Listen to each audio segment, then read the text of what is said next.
कालीराम जी, श्री राधे महाराज जी। राधा वल्लभ श्री हरिवंश महाराज जी, आपके चरणों में कोटि कोटि प्रणाम। महाराज जी, मैं 15 साल से महादेव विश्वनाथ जी को गुरु मानकर माता काली की सेवा करते हुए शमशान साधना में लगा हुआ था। एकाएक कुछ महीनों से राम जी के नाम से प्रेम हो गया है। शमशान साधनाओं में जो मंतव्य का प्रयोग करता था, कुछ महीने से अब नहीं कर पा रहा हूँ। माला करते हुए मंत्र भूलकर केवल राम नाम ही चलने लगता है। अब राम नाम जपने से आंख से आंसू भी आते हैं, हमेशा रोना चालू होता है। महाराज जी मार्गदर्शन करें, मैं किस दिशा में जाऊं? सही बात ये हुई है कि भगवान भूतेश्वर की आपके ऊपर कृपा हो गई है, जो राम राम तुम्हारे को जपने की रुचि हो गई। बहुत कृपालु हैं भगवान शंकर। जा पर कृपा न करें पुरारी, सो न पाओ मुनि भगत हमारी। परम कृपालु भगवान शिव आप पर बरस रहे हैं। आप जो हृदय में आया उसी में चल दीजिए, कोई प्रश्न नहीं, इस पर कोई विचार नहीं। अपने आराध्य प्रदत्त मार्ग पर विचार नहीं किया जाता, चल दिया जाता है। ये प्रभु ने आपको चलने का अवसर दे दिया है। जो चिता भस्मा लेपो गरल मसनम दिक्पट धरो, जटाधारी कंठे भुजगपतिहारी, पशुपति कपाली भूतेशो तो भजति। अगर उनका भजन करते, जगदीश ही का पदवी, ये जगदीश की पदवी प्रदान करते हैं। जब भगवान शिव प्रसन्न होते हैं तो ये प्रदान कर देते हैं। भगवान अयोध्या वासियों से कहते हैं, औरो एक गुप्त मत सबई कहो कर जोर, शंकर भजन बिना नर भगत न पावे मोर। महादेव प्रसन्न हुए, अब ये मार्ग दे दिया, अब बहुत सावधानी से चलो। महाराज जी, जैसे जब नाम जब मिला तो हम शमशान साधना करके परेशान हो गए थे किसी तनाव से। महाकाली देखो एक हम आपको बात बता रहे हैं। भगवान भूतेश्वर को प्रसन्न करने के लिए मार्ग हैं, जैसे अघोर मंत्र है, अघोर पंथ है, बहुत से मार्ग हैं। हमारे भगवान का एक स्वभाव है, ये था माम प्रपद्यन्ते तास तत्वे भजाम में हम। अगर आप उनको अघोर रूप से देखोगे वैसा आपको अनुभव करा देंगे। वो भूत रूप से देखोगे, भूत रूप से आपको दिखा देंगे। मंत्र सिद्ध करके वासनाओं की कामनाओं की पूर्ति के लिए सिद्ध बनकर पूजने लगोगे, लेकिन भगवत साक्षात्कार नहीं होगा। आज शिव जी की कृपा हुई कि आप भटकने से बच गए और मार्ग आपको मिल गया। इसलिए सौम्य और शांत और पवित्र आहार करते हुए दैन्य भाव से चलोगे तो जीवन कृतार्थ हो जाएगा। हाँ, कब जैसे शिव उपासना में है, जो संभल नहीं पाते हैं तो फिर वो गलत मार्ग का अवलंबन ले लेते हैं। क्योंकि हम काशी में ही रहे, घाटों में ही रहे और उन्हीं के उपासक रहे हैं। फिर वो इसीलिए तो हम आपके पास आए। हाँ, वो अन्य जो नहीं पाना चाहिए वो पाने लगते हैं, जो नहीं पीना चाहिए वो पीने लगते हैं और कहते हैं भगवान शिव हलाहल विष समस्त देवता और भगवान की प्रार्थना स्वीकार की।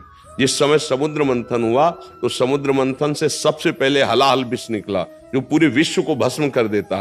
तो स्वयं अजित भगवान श्री हरि समस्त देवता दैत्य भगवान शिव के शरण में गए और जब वंदना की और कहा, प्रभु रक्षा करो इस जगत की, क्योंकि आप ही कर सकते हो रक्षा। तो उन्होंने प्रार्थना की और भगवान शिव ने पूरे हलाहल विष को कंठ में रोक लिया और नीलकंठ नाम। वो कोई नशा थोड़ी करते हैं यार। महाराज जी, ऐसा कोई अगुरगु हुआ नहीं, हम नशा तो कभी नहीं किए। अज्ञानतावश जैसे मांस का सेवन हो रहा था, महाकाली के आदेश से जब राम नाम का आदेश हुआ, जैसे महाराज जी नाम में मिला था, परेशान होके महाकाली के मंदिर में बैठे हुए। हाँ, इसमें हमको देखो, एक इस हमारी प्रार्थना है, कहीं हमको शैव उपासना में मांस भक्षण का कहीं भी आदेश नहीं हुआ, कहीं भी किसी शास्त्र में आदेश नहीं है। आप ये कहीं किसी गलत सलाह में या अपने मन की सलाह में फंस गए नहीं। आजीवन बचपन से लेकर के अभी तक, मतलब महाराज जी उसका वही संकल्प लेके परित्याग कर दिया, काफी समय हो गया। अब कभी नहीं, क्या सामने माँ काली के आदेश से छोड़ दिया, अब कभी महाकाली के आदेश से हमने ऐसा किया। जैसे अनुभव हुआ परेशानियों से, माँ ने बोला 4 लाख का, ऐसा अनुभव हुआ कि 4 लाख राम नाम का जाप कर लो। हमको बस इतना केवल कहना है कि हमारी वो माँ ही नहीं हो सकती जो हमारे भाइयों की हत्या पसंद करती है। अगर वो हमारी जगदम्बा है तो हमारा ही भाई वो है। और अगर बकरा की बलि लेकर अम्मा प्रसन्न होती तो मुझे लगता वो अम्मा नहीं है। ऐसा माँ का स्वभाव नहीं है। ये हमारा अपनी जिह्वा को पोषित करने के लिए ऐसी लीलाएं करते हैं, नहीं तो अम्बा ऐसा। अम्बा ने रक्त चाटा, रक्त बीज का कारण था। वो ऐसा राक्षस दैत्य था कि अगर उसका अस्त्र मारो और जितने बूंद वो गिरेगा रक्त, उतना दूसरा रक्त बीज तैयार। अब कोई देवता अस्त्र प्रहार करे तो सैकड़ों लाखों रक्त बीज तैयार। अब अम्बा ने विचार किया, आप कैसे इसको कैसे?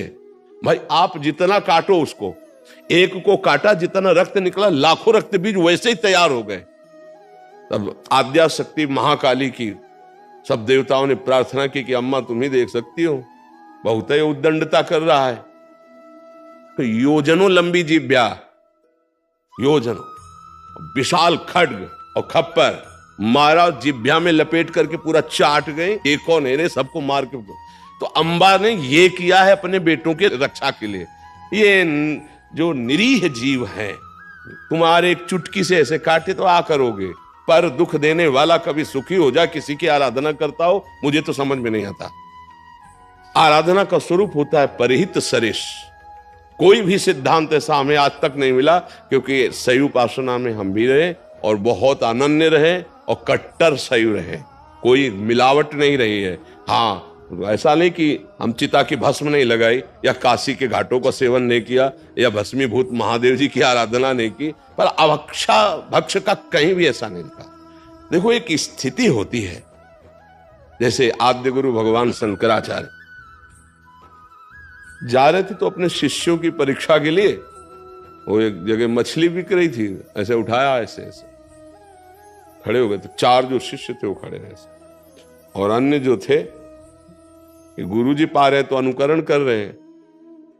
आगे बढ़े तो कांच गलाया जा रहा था, नारियल का खप्पर में ऐसे भरा कांच हो, ऐसे गलता हुआ कांच पी लिए। अब शिष्यों की तरफ देखा, उनकी तरफ नहीं, बोले पियो। गुरुजी सामर्थ्य नहीं तो मछली क्यों खाई? बोले आपने खाई। तो बोले पिया ना हमने। उनसे पूछा आपने क्यों नहीं खाया जब हम पा रहे थे? तो उन्होंने आपने आज्ञा नहीं करी। उत्तम बात यह है कि जो सिद्ध महापुरुष कर रहे हैं वो हमारी सामर्थ्य है। अब उन्होंने ऐसे किया, जिंदा मछली निकल गया, वो जल में छोड़ दिया। अब वो ऐसे किए तो सब लीवर में पहुंच चुकी थी। तो हम महापुरुषों, जैसे सिद्ध ऐसे हुए हैं महापुरुष, उनकी कुछ लीलाएं विचित्र हुई हैं। हम उनके केवल आदेश उपदेश से जो आचरण मिलते हैं वो मानते हैं, अन्यथा प्रणाम है, आप महापुरुष हो, आपकी बात अलग है, हमको वैसे कार्य नहीं करने हैं। तो बड़ी कृपा हुई, खूब नाम जप करो और पवित्र भोजन, पवित्र आचरण और किसी भी जीव को किसी भी तरह से दुख ना पहुंचाना, इसी से साधुता पुष्ट होती, चाहे जिस मार्ग का हो। नहीं तो आप देखो, आप खुद निर्णय करें कि आपकी बुद्धि आपको धोखा देने लगी थी, मतलब हाँ, आगे चल करके जो स्थिति आती वो आप अपने को भले सिद्ध कहते, लेकिन एक पागल किसी और कोई स्थिति नहीं रहती। आद्या शक्ति को, या जैसे हनुमान जी हैं, इनको प्रभु और प्रीतम मानकर आराधना करोगे तो निकल जाओगे, अगर अधीन करने की कोशिश करोगे तो मिट्टी में मिल जाओगे। इनको अधीन करने की सामर्थ्य किसी की नहीं। जब अम्बा अपने रूप में आ गई तो शिव जी चरणों में पड़े थे। दर्शन करते हो कभी? ऐसा दर्शन क्यों? मां विशाल और वो चरणों में पड़े हुए हैं। आद्या शक्ति है, कभी कोई जैसे ऐसे नहीं कि हम दैवी शक्ति को सिद्ध, वो बहुत, इसलिए नाम जप करे, बड़ी कृपा है कि आपको राम राम का मार्ग मिल गया, खूब नाम जप करो। कोई कुछ चलता ही नहीं महाराज इनके अलावा। हाँ, बस शांत और किसी से कहिएगा भी नहीं, क्योंकि फिर अंतर ध्यान हो जाता है। अगर हम कहते हैं हमारा भजन बहुत दिव्य चल रहा है, निरंतर चल रहा है, वो रुक जाएगा। ये हम दिव्यता की बात कहते हैं। आज जैसे यहाँ संत सभा में कह दिया, अब इसके बाद कभी नहीं कहना, शांत। और ऐसे कोई भी आचरण या ऐसा पहनावा ऐसा ना होना चाहिए जो सात्विक ना हो, शतोगुण से युक्त पहना। देखो भगवान शिव हैं, उनकी हम समानता नहीं कर सकते। जैसे वो मुंडों की माला पहनते हैं, उनकी समानता कर सकते हैं। अगर वो आंख मूंद लिए तो 88,000 वर्ष एक बार में आंख मूंद गई। शंकर सहज स्वरूप संभारा लाग समाज। 88,000 वर्ष अपनी आयु कितनी है? 80 और 100, 88 तक पहुंच जाए तो बड़े भाग्यशाली समझो। 88,000 वर्ष की जिनकी समाधि लगती है, उनसे हम होड़ कर सकते हैं कि वो मुंडों की माला पहनते तो हम मुंडों की माला पहने, वो जहर खाए तो हम। धतूरे का फल चढ़ता है, एक धतूरे के फल में 20-25 आदमी मर जाएंगे। महादेव जी के धतूरों का फल, मतलब वो अद्भुत देवता है, उनकी प्रसादी भी बहुत होश है से ले। मतलब सेव भी चढ़ता है तो सेव ले लो। अब कह दो सबे प्रसाद तो एक धतूर का फल है, खा लोगे तो हजम कर ले के सामर्थ्य थोड़ी, वो देवादिदेव महादेव सबकी सामर्थ्य। इसीलिए बहुत ही सत्संग की आवश्यकता होती है। नहीं तो उसमें क्या उद्दंडता आ जाती है, आराधना में उद्दंडता आ जाती है और वो फिसल कर मानसिक विक्षिप्त हो जाता है, फिर लोग उसको सिद्ध मानने लगते हैं। मानसिक विक्षिप्तता को जो जितना धर्म के विरुद्ध उद्दंडता करे, उसको 4 लोग जो है ना वो सिद्ध घोषित कर देते हैं। ये कलयुग का प्रताप है। जैसे कई बातें ऐसे देखने को मिलती हैं जो तस्मात् शास्त्रम प्रमाणम ते कार्याकारी व्यवस्थित हो, कभी सिद्ध ऐसा नहीं कर सकते। क्योंकि जैसे हम सात्विक भाव लेकर के चले और परिपक्व हुए तो वही भाव रहेंगे ना। तो सिद्धावस्था में तो और सावधानी सिद्ध हो चुकी है, वो असावधान कैसे बर्ताव करता है। आजकल जितना कोई असावधान बर्ताव करे तो उसे कहा जाता है ये सिद्ध हो गए, क्योंकि अज्ञानी जीव है। सिद्धावस्था की हर एक स्थिति हमारे शास्त्र में लिखी है। सिद्धावस्था का सीधा परिचय है जिसकी कोई चाह नहीं रह गई है, जिसको अपमान दुख नहीं दे सकता, सम्मान सुख नहीं दे सकता, जिसको मृत्यु से भय नहीं लगता, जो सच्चिदानंद की स्थिति में हर समय रहता है, वो परिपक्व माना जाता है।